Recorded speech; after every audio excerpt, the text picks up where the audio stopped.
Hey everybody, it is 523, week number 3. So this week, really straightforward. We're continuing with the design thinking process. If you look at just the week 3 page, it's going to look pretty sparse. There's a little bit of reading Edutopia link around incorporating design thinking as an educator. That actually has a number of resources in it. It's not just one article. So just that one link is a bit. And then if you actually click on the Google Doc, for assignment number 2, the problem statement definition, there are 5, 6, 7 different links there, including some templates. So take a look at all of those. Definitely open up that assignment Google Doc um, before it's time to actually start working on it, because a lot of the prep and reading and understanding of what the assignment is in the Google Doc and not in the Canvas week 3 page. So hopefully that makes more sense. The thing you're going to be doing for this assignment is the problem statement definition, which is exactly what it sounds like. You're defining the problem.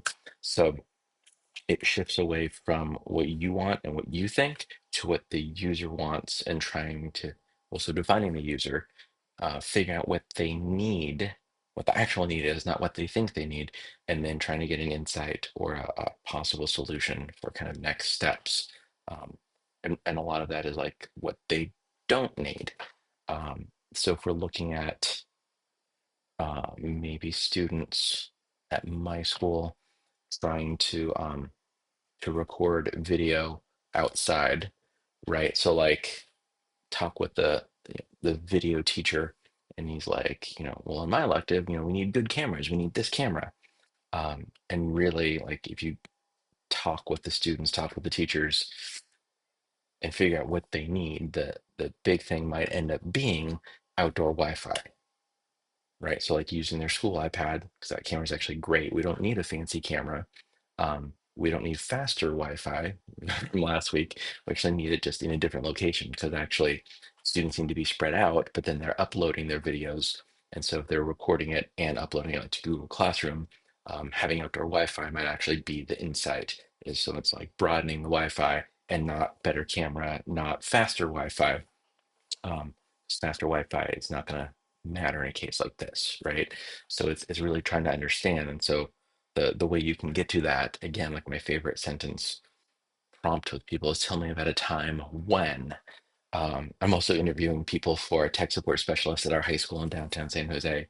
Somebody to join my team, and I cannot tell you the amount of times in the last week I've said, "Tell me about a time when you," because if you get them to tell stories, you tend to better understand experiences. It's not just, are you qualified for the job? Are you a good listener? Are you insightful? Do you know about technology? The answer is yes to all of those. Tell me about a time when you got stuck with a thing. Tell me about a time when you had to learn something you didn't know.